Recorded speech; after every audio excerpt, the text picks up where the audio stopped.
तो मुझे लगा कि 6 करोड़ में कुछ और मिला करके इस बस स्टैंड को भी एक आधुनिक बनाया जाए और आज के 50 साल पहले जो आवश्यकताएं थीं या जितना यात्री भार था,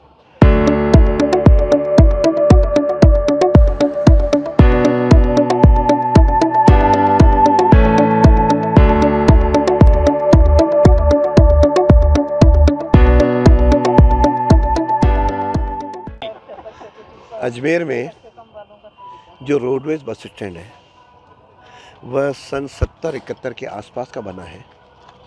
लगभग इसको 50 साल पूरे होने जा रहे हैं। राज्य सरकारें आई, कभी आवश्यकता के अनुसार रिपेयर का पैसा देती रहीं। अभी 6 करोड़ रुपए यहाँ की रिपेयर के लिए ध्यान में आया का है। तो हमें लगा कि 50 साल की बिल्डिंग पर यदि हम 6 करोड़ रुपए खर्च करेंगे तो उसका बहुत ज़्यादा कोई उपयोग नहीं दिखेगा। और बाकी शहरों में भी नवाचार होना शुरू हुआ है। जोधपुर का बहुत बड़ा अच्छा बना है, जयपुर का भी रिवाइव हुआ है, बाकी भी संभाग केंद्रों पे सरकार विचार कर रही है।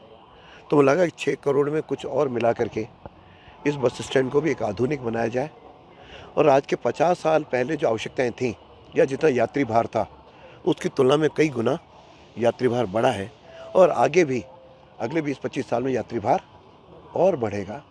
तो उसके आवश्यकताओं को ध्यान में रखते हुए हम नई एक संरचना करें। इसलिए मैंने कलेक्टर साहब से भी आग्रह किया था और यहाँ के एक एजेंसी ने भी इसका मोटा मोटा प्लान बना करके हमको ध्यान दिया है। इस एवज में मैंने माननीय मंत्री जी से और माननीय प्रिंसिपल सेक्रेटरी से भी चर्चा की है। सैद्धांतिक दृष्टि से उन्होंने सहमति व्यक्त की है। मुझे लगता है कि इस प्रोसेस को बड़ा बनाने के लिए इसके पास में वर्कशॉप है और वर्कशॉप में भी आधे पे वर्कशॉप है और आधे पे हमारा बस स्टैंड है।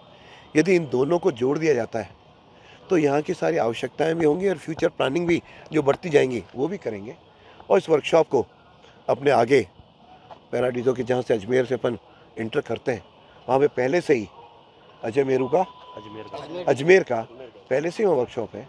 उसके साथ अजमेरू का भी वर्कशॉप, क्योंकि दोनों है रोडवेज का, ये वर्कशॉप यदि वहाँ शिफ्ट होता है तो हमको दुगनी ज़मीन भी मिलेगी और फिर इसको आगे जा कर के यहाँ की कुछ दुकानें भी बढ़ेंगी, कोई यहाँ पे बैंक भी होगा, कोई पेट्रोल पंप भी होगा, सब प्रकार की आवश्यकताएं होंगी।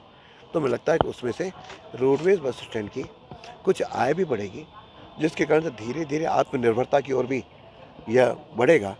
तो हमने प्रयत्न थिंकिंग शुरू किया है और प्रशासन भी इसमें सकारात्मक है। तो आज प्रत्यक्ष हम लोग देखने के लिए आए हैं। मुझे लगता है काफ़ी एरिया बड़ा है जिसको डेवलप किया जा सकता है।